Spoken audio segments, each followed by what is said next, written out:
Capítulo 16. Jacó e Esaú. Jacó e Esaú, os filhos gêmeos de Isaque, apresentam um notável contraste, tanto no caráter como na vida.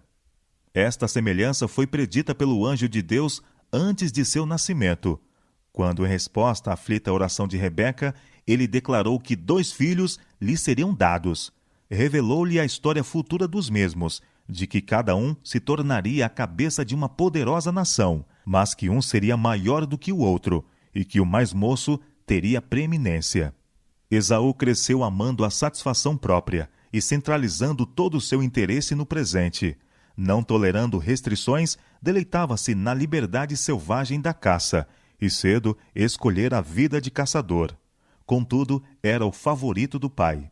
O pastor silencioso e amante da paz era atraído pela ousadia e vigor desse filho mais velho, que destemidamente percorria montanhas e desertos, voltando para casa com caça para seu pai e com narrativas sensacionais de sua vida aventurosa. Jacó, ponderado, diligente e cuidadoso, pensando sempre mais no futuro do que no presente, contentava-se com permanecer em casa, ocupado no cuidado dos rebanhos e no cultivo do solo. Sua paciente perseverança, economia e previsão eram apreciadas pela mãe.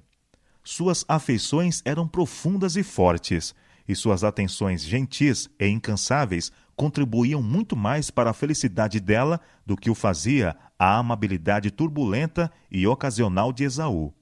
Para Rebeca, Jacó era o filho mais querido. As promessas feitas a Abraão e confirmadas a seu filho eram tidas por Isaque e Rebeca como o grande objetivo de seus desejos e esperanças. Com estas promessas, Esaú e Jacó estavam familiarizados.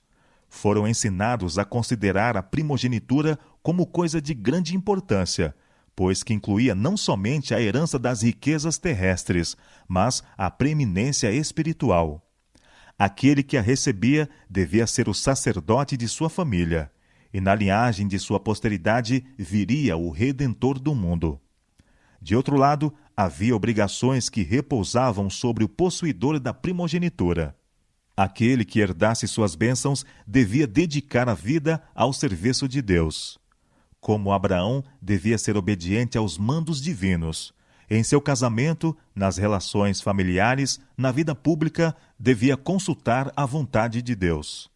Isaque fez saber a seus filhos esses privilégios e condições, e claramente declarou que Esaú, como o mais velho, era o que tinha direito à primogenitura.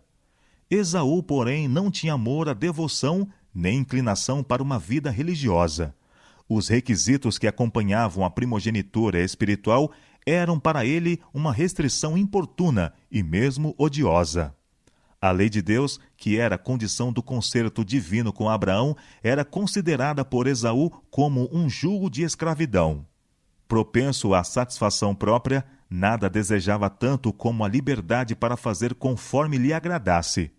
Para ele, poderio e riquezas, festas e orgias eram felicidade. Ele se gloriava na liberdade sem restrições de sua vida selvagem e errante. Rebeca lembrava-se das palavras do anjo e lia com mais clara penetração do que o fazia seu marido o caráter de seus filhos. Estava convicta de que a herança da promessa divina destinava-se a Jacó. Ela repetia a Isaque as palavras do anjo, mas as afeições do pai centralizavam-se no filho mais velho, e ele era inabalável em seu propósito.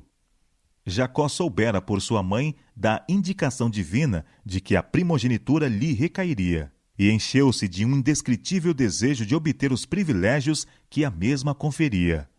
Não era a posse da riqueza de seu pai o que ele desejava ansiosamente. A primogenitura espiritual era o objeto de seu anelo. Ter comunhão com Deus, como fizera o justo Abraão, oferecer o sacrifício expiatório por sua família, ser o progenitor do povo escolhido e do Messias prometido e herdar a posse imortal que estava compreendida nas bênçãos do concerto, eis aí os privilégios e honras que acendiam seus mais ardentes desejos. Seu espírito estava sempre a penetrar o futuro e procurava aprender suas bênçãos invisíveis. Com um anelo secreto, escutava tudo o que seu pai dizia com relação à primogenitura espiritual. Entesourava cuidadosamente o que aprendera de sua mãe. Dia e noite o assunto lhe ocupava os pensamentos, até que se tornou o interesse absorvente de sua vida. Mas, conquanto Jacó assim estimasse as bênçãos eternas mais do que as temporais, não tinha um conhecimento experimental do Deus a quem ele venerava. Seu coração não se havia renovado pela graça divina. Acreditava que a promessa relativa a si não se poderia cumprir enquanto Esaú retivesse os direitos de primogênito, e procurava constantemente descobrir um meio pelo qual pudesse conseguir a bênção que em tão pouca conta era tida por seu irmão, mas que era para ele tão preciosa. Quando Esaú, um dia, voltando da caça, desfalecido e cansado, pediu o alimento que Jacó estava preparando, este, para quem um pensamento era sempre preeminente, aproveitou-se da situação e ofereceu-se para matar a fome de seu irmão pelo preço da primogenitura. «Eis que estou a ponto de morrer», exclamou o caçador descuidado e condescendente consigo mesmo. «E para que me servirá logo a primogenitura?» E por um prato de guisado vermelho desfez-se de sua primogenitura e confirmou a transação por meio de um juramento. Um pouco de tempo, quando muito, ter-lhe-ia assegurado o alimento nas tendas de seu pai, mas para satisfazer o desejo do momento, indiferentemente fez permuta da gloriosa herança que o próprio Deus prometera a seus pais. Todo o seu interesse estava no presente, estava pronto para sacrificar as coisas celestes pelas terrestres, para trocar um bem futuro por uma satisfação momentânea. Assim, desprezou Esaú a sua primogenitura. Dispondo dela, experimentou uma sensação de alívio. Agora seu caminho estava desimpedido, podia fazer como quisesse. Por este prazer desenfreado, erroneamente chamado liberdade, quantos ainda estão a vender o seu direito de primogenitura a uma herança pura e incontaminada, eterna, nos céus? Sempre sujeito às meras aparências e atrações terrenas, Esaú tomou 2 mulheres das filhas de Hete. Eram adoradoras de deuses falsos, e sua idolatria acarretava uma dor amargurada para Isaque e Rebeca. Esaú tinha violado uma das condições do concerto, que proibia o casamento misto entre o povo escolhido e os gentios. Isaque, todavia, ainda estava inabalável em sua intenção de conferir-lhe a primogenitura.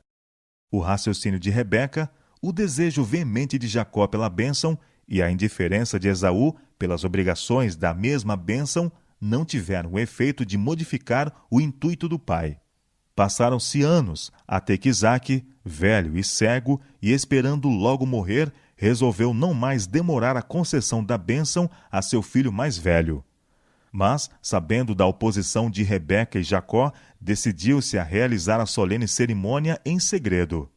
De acordo com o costume de fazer um banquete em tais ocasiões, o patriarca deu a ordem a Esaú: «Saí ao campo e apanha para mim alguma caça, e faze-me um guisado saboroso, para que minha alma te abençoe, antes que morra.» Rebeca adivinhou o seu propósito. Ela estava certa de que isto era contrário ao que Deus revelara como sua vontade. Isaque estava no perigo de incorrer no desagrado divino e de privar seu filho mais moço da posição para a qual Deus o chamara.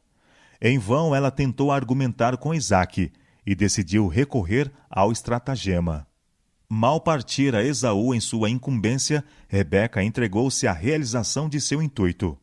Contou a Jacó o que acontecera, insistindo na necessidade de ação imediata para impedir a concessão da bênção de maneira final e irrevogável a Esaú. E afirmou a seu filho que, se seguisse suas instruções, poderia obtê-la, conforme Deus prometera.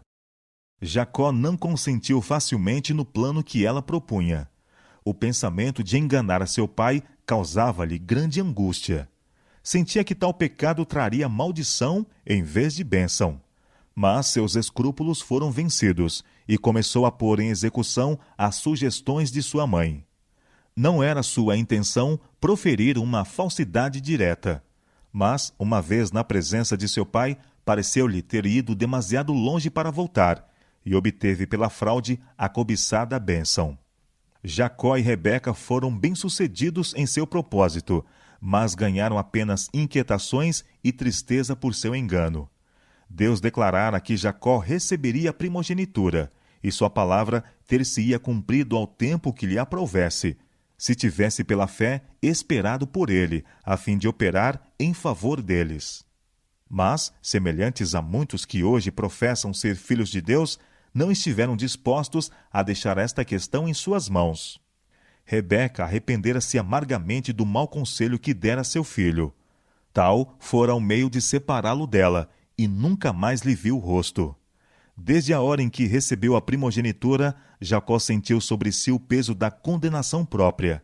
Tinha pecado contra o pai, o irmão, a própria alma e contra Deus. Em uma rápida hora, efetuara uma ação para o arrependimento de uma vida. Vívida se achava esta cena diante dele nos anos posteriores, quando o procedimento ímpio de seus próprios filhos lhe oprimia a alma. Apenas saíra Jacó da tenda de seu pai, entrou Esaú. Posto que ele houvesse vendido sua primogenitura e confirmado esta transferência por meio de um juramento solene, estava agora resolvido a obter as bênçãos da mesma, sem tomar em consideração o direito de seu irmão. Com a primogenitura espiritual estava ligada a temporal, a qual lhe proporcionaria a chefia da família e a posse de uma porção da riqueza de seu pai. Tais eram as bênçãos que ele dava a preço. Levanta-te, meu pai, e come da caça de teu filho, disse ele, para que me abençoe a tua alma. A tremer de espanto e angústia, o velho pai cego soube do engano que havia sido praticado contra ele.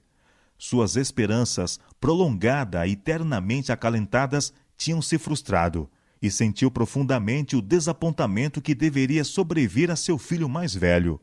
Contudo, subitamente passou-lhe pela mente a convicção de que fora a providência de Deus que frustrara seu propósito e fazendo acontecer o que ele havia resolvido impedir. Lembrou-se das palavras do anjo a Rebeca, e apesar do pecado de que Jacó era agora culpado, viu nele o que em melhores condições estava para cumprir os propósitos de Deus.